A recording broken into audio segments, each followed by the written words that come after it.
Hello students, हम लोग आज इस वीडियो में देखेंगे valency bond theory and crystal field theory. Valency bond theory और क्रिस्टल फील्ड थ्योरी की ज़रूरत क्यों पड़ी, क्यों हमें वर्नर्स थ्योरी के बाद में इन थ्योरीज़ को पढ़ने की ज़रूरत पड़ रही है। इसके लिए कुछ एक्चुअली क्वेश्चंस राइज हुए थे वर्नर्स थ्योरी के रिगार्डिंग कि वर्नर्स थ्योरी कुछ पॉइंट्स को एक्सप्लेन नहीं कर पाई है। कौन कौन से पॉइंट्स हैं वो? Why certain only certain element possess the remarkable property to forming the coordination compounds. ऐसा क्योंकि कुछ ही एलिमेंट्स ऐसे हैं जो कोऑर्डिनेशन कंपाउंड्स बना लेते हैं। इसका आंसर वर्नर नहीं कर पाए।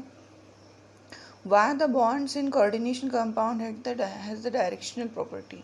जो coordination compounds होते हैं उनके अंदर directional property होती है, तो वो ऐसी क्यों होती है? इसके अलावा why coordination compounds have characteristic magnetic and optical properties? उसके अलावा ये magnetism भी शो करते हैं, ऑप्टिकल आइसोमेरिज्म भी शो करते हैं, तो why they show? इसका आंसर वर्नर नहीं कर पाए, इसलिए हमें वैलेंसी बॉन्ड थ्योरी की ज़रूरत पड़ी। और उसके बाद में भी कुछ क्वेश्चंस रह गए जिनका आंसर वीबीटी नहीं कर पाया, इसलिए हमें फिर सीएफटी की ज़रूरत पड़ी, क्रिस्टल फील्ड स्प्लिटिंग थ्योरी। तो इस तरीके से हम सीक्वेंस वाइज सबसे पहले वीबीटी देखेंगे, valency bond theory. Valency bond theory बोलती है कि in the influence of ligand, जो सेंट्रल मेटल एटम रहता है वो अपने n-1 डी, मतलब अंदर के शेल का डी, जस्ट अल्टीमेट शेल का डी, बाहर के शेल का एस पी, या बाहर के शेल का ही एस पी और डी का यूज़ करके हाइब्रिडाइजेशन करता है। क्योंकि हाइब्रिडाइजेशन इसलिए क्योंकि इनकी सबकी एनर्जी में स्लाइट डिफरेंस है, तो वो उसको क्या करता है, इक्वल एनर्जी करने के लिए हाइब्रिडाइजेशन करता है। Then after ligand use these orbitals to form the coordinate bond, and after donation of pair of electron they make their arrangement in space in a definite geometry। कैसी geometries होती हैं और क्या हाइब्रिडाइजेशन रहता है, ये हमें टेबल नंबर 9.2 में दिया है। देखिए आप इसको, टेबल नंबर 9.2 में दिया है उन्होंने कि यदि कोऑर्डिनेशन नंबर 4 है, मतलब पेयर ऑफ इलेक्ट्रॉन कितने मिल रहे हैं सेंट्रल मेटल एटम को, 4, तो ऐसे में दो पॉसिबिलिटी बनती है, या तो लिगेंड sp3 हाइब्रिडाइजेशन करेगा या dsp2 करेगा। ये देखिए यहाँ पर, ये आपके बुक के पेज नंबर 247 पर है। यदि इसमें क्लियर नहीं दिखे तो आप बुक में देखेंगे। अब यहाँ पर ये दो जो पॉसिबिलिटीज़ बन रही हैं, ये पॉसिबिलिटीज़ हैं, मतलब कि इसमें से ओके कौन सा होता है पर्टिकुलर कंपाउंड के लिए, डिपेंड करता है on the basis of force of ligand. मतलब कुछ लिगेंड्स ऐसे रहते हैं जो स्ट्रॉन्ग फील्ड लिगेंड होते हैं। स्ट्रॉन्ग फील्ड मतलब उनका पेनिट्रेशन पावर बहुत ज़्यादा रहता है। वो क्या कर लेते हैं कि हून्स रूल के अपोज में जो ये partially filled d sub shell है उसकी फोर्सली पेयरिंग करवा देते हैं उसमें प्रेजेंट इलेक्ट्रॉन की, और उसके बाद में जो उन्होंने खाली ऑर्बिटल्स करवाए हैं उनका वो यूज़ करते हैं फॉर द हाइब्रिडाइजेशन। तो अंदर का डी वो यूज़ करते हैं, अंदर का डी से मतलब है अल्टीमेट शेल का डी, वो हम देखेंगे अभी सीक्वेंस वाइज, तब आपको क्लियर होगा। अभी हम सिर्फ ज्योमेट्री देख लेते हैं कि यदि वीक फील्ड का लिगेंड है कोऑर्डिनेशन नंबर 4 में, यदि वीक फील्ड का लिगेंड है तो पॉसिबिलिटी बनती है sp3 हाइब्रिडाइजेशन की, और इससे ज्योमेट्री निकलती है टेट्राहेड्रल। यदि लिगेंड ने अंदर का डी मतलब 3d 4s 4p ऐसे, तो इस तरीके से उन्होंने यूज़ किया है, तो हाइब्रिडाइजेशन बनता है इसमें dsp2 हाइब्रिडाइजेशन में स्क्वायर प्लेनर ज्योमेट्री बनती है। इसके बाद में sp3d यदि उन्होंने यूज़ किया है तो उसे ट्राइगोनल बाइपिरामिडल ज्योमेट्री बनती है। और यदि उन्होंने 6 कोऑर्डिनेशन नंबर में बाहर का डी मतलब आखिरी शेल का डी यदि यूज़ किया है, p यूज़ किया है और s यूज़ किया है, मतलब sp3d2 हाइब्रिडाइजेशन किया है, तो ऑक्टाहेड्रल ज्योमेट्री बनती है। और यदि इन्होंने अंदर का डी यूज़ किया है तो D2sp3 हाइब्रिडाइजेशन होकर के भी ऑक्टाहेड्रल की ज्योमेट्री बनती है। ये सब हम एक्सप्लेन करेंगे अभी कि अंदर का डी यूज़ क्या है, ये क्या होता है, और बाहर का डी यूज़ क्या है, ये क्या होता है, ये सब हम अभी देखेंगे। तो इस तरीके से सबसे पहले आपको ये चीज़ याद करनी पड़ेगी कि किस कोऑर्डिनेशन नंबर पर क्या हाइब्रिडाइजेशन मिलता है और उस पर क्या ज्योमेट्री मिलती है। It is important. अब हम देखेंगे इसमें कि कैसे कोई कंपाउंड फॉर्मेशन होता है अकॉर्डिंग टू वीबीटी। वीबीटी के अकॉर्डिंग इस तरीके से आपको ऑर्बिटल डायग्राम बनाने रहेंगे। जैसे ये हमने यहाँ पर एक कंपाउंड लिया हुआ है, कंपाउंड है CONH3 whole 6 3 positive. It is the coordination entity. एक आयन है ये, इसके ऊपर पॉजिटिव चार्ज लगा है, ये मतलब केटायन है, कॉम्प्लेक्स ही केटायन है ये, क्योंकि इसका नेगेटिव क्या हुआ है, इसको छोड़ करके गया है। अब इस कॉम्प्लेक्स का यदि हमें according to VBT orbital diagram बनाना है तो हमें क्या करना पड़ेगा, सबसे पहले हम सेंट्रल मेटल केटायन की पोजीशन बनाएंगे, उसके ऑर्बिटल डायग्राम बनाएंगे in the condition of ionic condition में। क्यों? क्योंकि यहाँ पर हमें सबसे पहले जो उसने आयनिक बॉन्ड के लिए इलेक्ट्रॉन दिए हैं वो निकालना है और उसके बाद की कंडीशन यहाँ रखना है। अब इसमें सबसे पहले आपको कोबाल्ट की ऑक्सीडेशन स्टेट पता होना चाहिए। कोबाल्ट की ऑक्सीडेशन स्टेट यहाँ पर क्या होगी, क्योंकि यहाँ पर NH3 क्या है, देखिए यहाँ पर NH3 क्या है, ये न्यूट्रल लिगेंड है। न्यूट्रल लिगेंड है मतलब ना इसने इलेक्ट्रॉन दिया ना लिया आयोनिक बॉन्ड बनाने के लिए, तो इसका मतलब इसने तो कोई यूज़ नहीं किया। लेकिन इस कॉम्प्लेक्स के ऊपर ही 3 पॉजिटिव चार्ज लगा है, इसका मतलब है कि कोई 3 नेगेटिव आयोनिक स्फीयर से क्या हुआ है, यहाँ पर गायब हुआ है। इसका मतलब इस कोबाल्ट ने 3 इलेक्ट्रॉन दिए हैं फॉर द आयोनिक बॉन्डिंग। तो इसका मतलब है कि ये जो 3 इलेक्ट्रॉन गए हैं, तो इसका मतलब कोबाल्ट यहाँ पर 3+ कंडीशन में मिलेगा अपने को। कोबाल्ट किस कंडीशन में मिलेगा हमें, यहाँ पर 3+ कंडीशन में मिलेगा।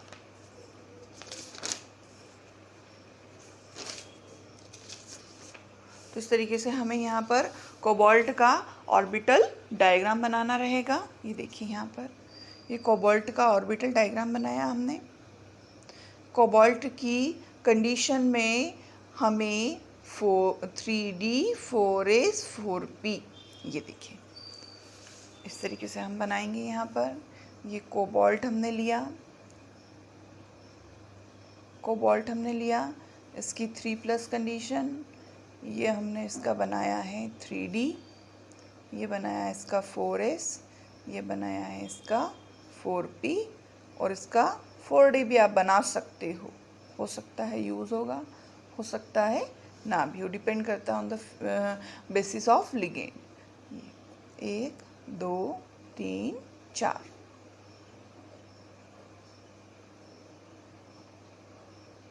ये देखिए ये क्या है हमारा 3D है, ये 4S है, ये 4P है और ये 4D है। अब यहाँ पर कोबाल्ट की कंडीशन क्या है, 3 पॉजिटिव की है।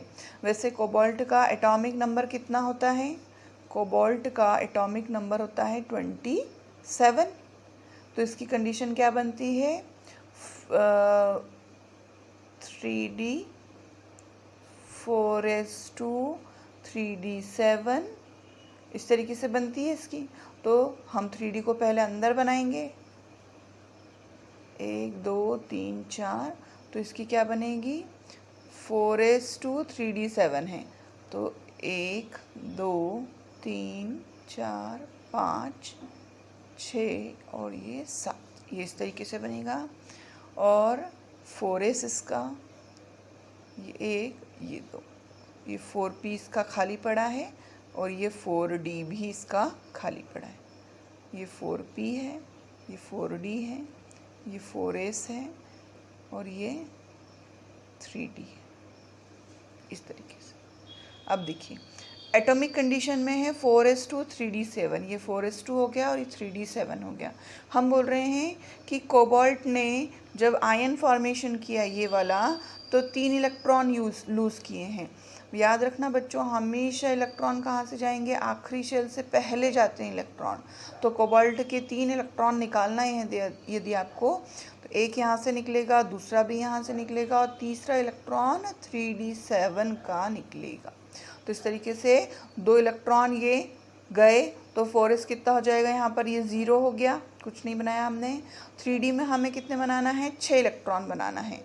ये देखिए 1 2 3 4 5 और एक ये 6।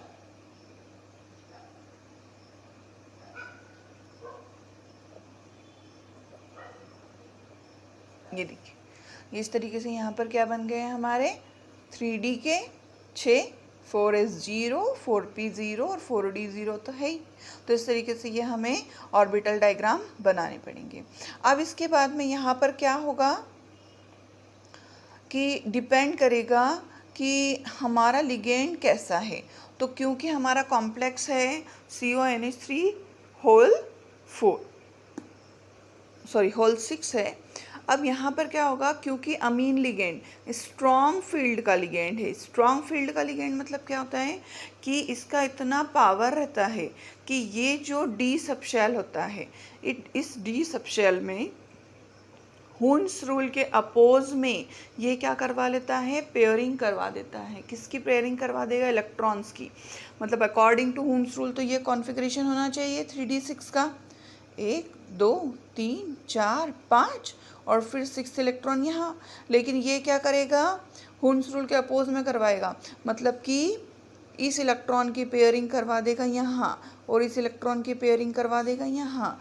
तो इससे क्या हो जाएगा, आपको 2 ऑर्बिटल ये खाली मिल जाएंगे। देखिए इस तरीके से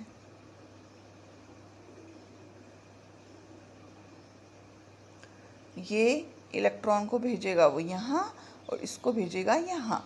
तो कितने हो जाएंगे ये, 1 2 3 4 5 6 और ये देखिए ये खाली पड़े।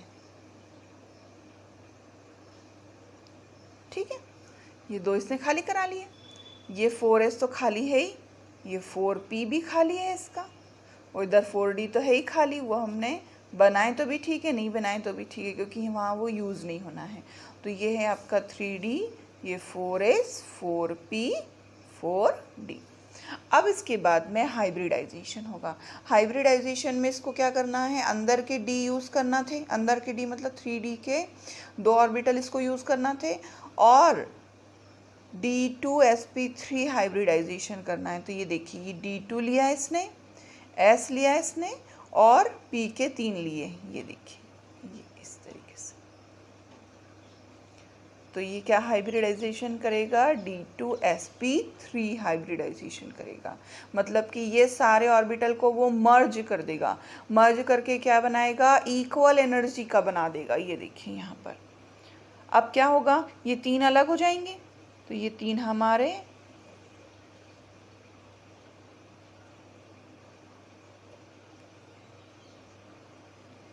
हमारे कौन से हो गए, 3d के, जो ऑलरेडी पेयर्ड कंडीशन में है, राइट।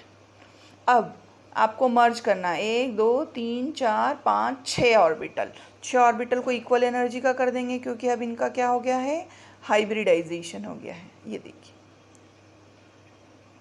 1 2 3 4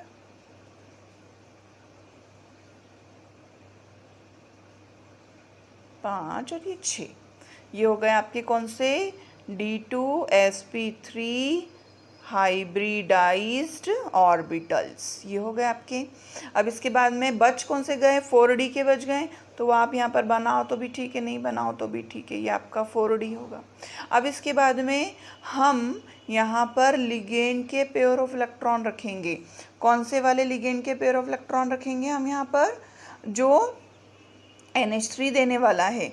NH3 आपको 6 पेयर ऑफ इलेक्ट्रॉन्स देखा, ये देखिए यहाँ पर रखे हमने, 1 पेयर इलेक्ट्रॉन, 2 पेयर इलेक्ट्रॉन,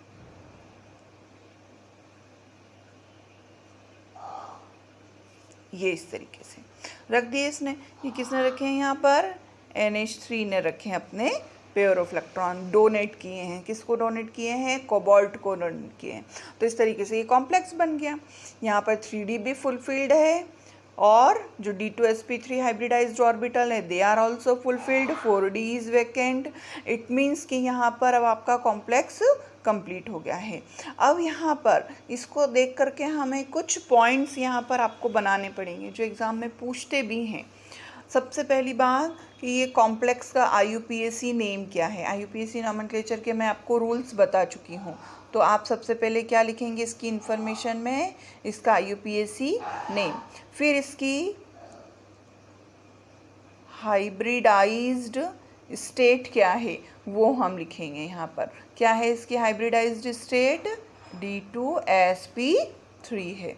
फिर इसका लिखना है आपको मैग्नेटिज्म, मतलब ये पैरामैग्नेटिक है कि डायमैग्नेटिक है। तो आप देखिए क्या सारे पेयर्ड दिख रहे हैं आपको इलेक्ट्रॉन, भाई इसके अंदर के तो पेयर्ड होंगे ही सही, 3D के पहले वाले भी। यहाँ पर 3D भी पेयर्ड है और D2sp3 भी पेयर्ड है। इसका मतलब ये क्या सा होगा, डायमैग्नेटिक। इसका मैग्नेटिज्म कैसा होगा, डायमैग्नेटिक होगा। इसके बाद में हम ये बताएंगे कि भाई इसने अंदर का डी यूज़ किया है कि बाहर का डी यूज़ किया। अब अंदर का डी और बाहर का डी क्या होता है, यदि इसने 3D यूज़ किया है तो हम इसको बोलेंगे इनर ऑर्बिटल कॉम्प्लेक्स। और यदि इसने बाहर का डी यूज़ किया है, बाहर का डी कैसे यूज़ करता कि मान लो यदि ये NH3 के बजाय कोई वीक फील्ड का लिगेंड होता, तो वीक फील्ड का लिगेंड क्या करता है, हुन्स रूल के अपोज में इस तरीके से पेयरिंग नहीं करवा पाता है, उस वजह से वो इसको तो ऐसा ही लीव इट छोड़ देता है और कहाँ से यूज़ करना शुरू करता है, SP और D के 2, तो sp3d2 हाइब्रिडाइजेशन हो जाता। उस समय पर हम यहाँ से हाइब्रिडाइजेशन शो नहीं करके इधर से करते हैं, उस समय पर ये आपको 4 वहाँ पर अनपेयर्ड भी एज इट इज़ यहाँ पर नीचे मिलते, तो आपका कॉम्प्लेक्स भी कैसा हो जाता, पैरामैग्नेटिक हो जाता। तो इस तरीके से अब यदि इसने अंदर का डी यूज़ किया, 3D यूज़ किया हाइब्रिडाइजेशन के लिए, इसको बोलेंगे हम इनर ऑर्बिटल कॉम्प्लेक्स। यदि बाहर का यूज़ करता तो हम इसको बोलते हैं आउटर ऑर्बिटल कॉम्प्लेक्स। तो हम इसको लिखेंगे इनर ऑर्बिटल कॉम्प्लेक्स। अब इसके बाद में इसकी इंफॉर्मेशन और चाहिएगी कि ये हाई स्पिन है कि लो स्पिन है। अब हाई स्पिन और लो स्पिन से मतलब होता है कि यदि इसके पास में अनपेयर्ड इलेक्ट्रॉन है तो ये कैसा होगा, हाई स्पिन होगा, और यदि इसके पास में अनपेयर्ड इलेक्ट्रॉन नहीं है तो ये कैसा होगा, लो स्पिन का कॉम्प्लेक्स होगा। तो इस तरीके से क्योंकि सारे पेयर्ड हैं तो इसको हम बोलेंगे लो स्पिन का कॉम्प्लेक्स। तो इस तरीके से इतनी इन्फॉर्मेशन आपको यहाँ पर देनी पड़ती है। हाँ, एक लास्ट और, इसकी ज्योमेट्री कौन सी है, ज्योमेट्री इसकी कौन सी है हमने देख ही ली है पीछे 9.2 वाली टेबल में कि इस हाइब्रिडाइजेशन पर ज्योमेट्री कौन सी बनती है, ऑक्टाहेड्रल बनती है। तो आप यहाँ पर क्या लिख देंगे, ऑक्टाहेड्रल ज्योमेट्री। तो इस तरीके से ये आपका हो गया इन्फॉर्मेशन। अब एग्ज़ाम में क्या करेंगे, ये वाली इन्फॉर्मेशन में से वो मांगते हैं, हो सकता है आधे आधे नंबर में वो इन्फॉर्मेशन पूछ ले या एक एक नंबर में वो इन्फॉर्मेशन पूछ लें, लेकिन आपको ये इन्फॉर्मेशन कहाँ से मिलेगी, ये इतना ऑर्बिटल डायग्राम आप बनाओगे तो ही आपको ये इन्फॉर्मेशन मिलेगी। यदि उन्होंने पूरा इन्फॉर्मेशन विद द डायग्राम पूछा, ऑर्बिटल डायग्राम भी बनाना है तो आपको पूरा बनाना पड़ेगा। यदि उन्होंने ये नहीं पूछा है तो ये आप भले ही रफ में बनाएं, पर बना करके ही आप ये वाली इंफॉर्मेशंस निकाल सकते हैं। तो इस तरीके से ये आपका वैलेंसी बॉन्ड थ्योरी के अकॉर्डिंग ऑर्बिटल डायग्राम हुआ है। लेकिन इसमें और भी बहुत सारे बनते हैं। कभी कभी ये होता है कि भले ही आपका लिगेंड वीक फील्ड का ही हो, लेकिन क्या होता है कि यहाँ पर ऑलरेडी पेयर्ड कंडीशन में इलेक्ट्रॉन मिलते हैं, तो कभी कभी वीक फील्ड कंडीशन में भी आपको बाहर का डी यूज़ करना पड़ सकता है। इसलिए थोड़ा सा इसमें चेंजेस मिलते हैं, ये डिपेंड करता है लिगेंड टू लिगेंड। और वीक फील्ड लिगेंड कौन से हैं, स्ट्रॉन्ग फील्ड लिगेंड कौन से हैं, ये हमें कहाँ से पता चलेगा, ये हमें यहाँ पर एक स्पेक्ट्रोकेमिकल सीरीज़ मिलेगी। ये देखिए ये आपको पेज नंबर मिलेगी 251 पर। ये देखिए, ये जैसे जैसे आप लिगेंड हैं यहाँ पर बहुत सारे, जैसे जैसे आप लिगेंड में आगे बढ़ते चले जाएंगे आपको यहाँ पर स्ट्रॉन्ग फील्ड के लिगेंड मिलेंगे, मतलब आपको पीछे मिलेंगे वीक फील्ड के और आगे जाने पर स्ट्रॉन्ग फील्ड के मिलेंगे। देखिए ये NH3 ammine ligand, it is the strong field ligand. Cyanide is strong field ligand. इस तरीके से आपको स्ट्रॉन्ग फील्ड लिगेंड मिलेंगे। ये H2O यहाँ पर वीक फील्ड लिगेंड में आता है। C2O4 भी वीक फील्ड में आता है। फ्लोरो, क्लोरो, ब्रोमो, आइडो, आइसोथाइनस, आइनेटो, इस तरीके से सल्फाइडो, ये सारे कैसे आएंगे? वीक फील्ड के लिगेंड आएंगे। तो इस तरीके से ये आपको स्पेक्ट्रोकेमिकल सीरीज़ में आपको पता पड़ जाएगा। तो ये आपका यहाँ पर वैलेंसी बॉन्ड थ्योरी का एक एग्जाम्पल कंप्लीट हुआ है। अब इसका नेक्स्ट एग्जाम्पल मैं आपको नेक्स्ट वीडियो में बताऊँगी। इसके अलावा आप बुक में भी देखेंगे।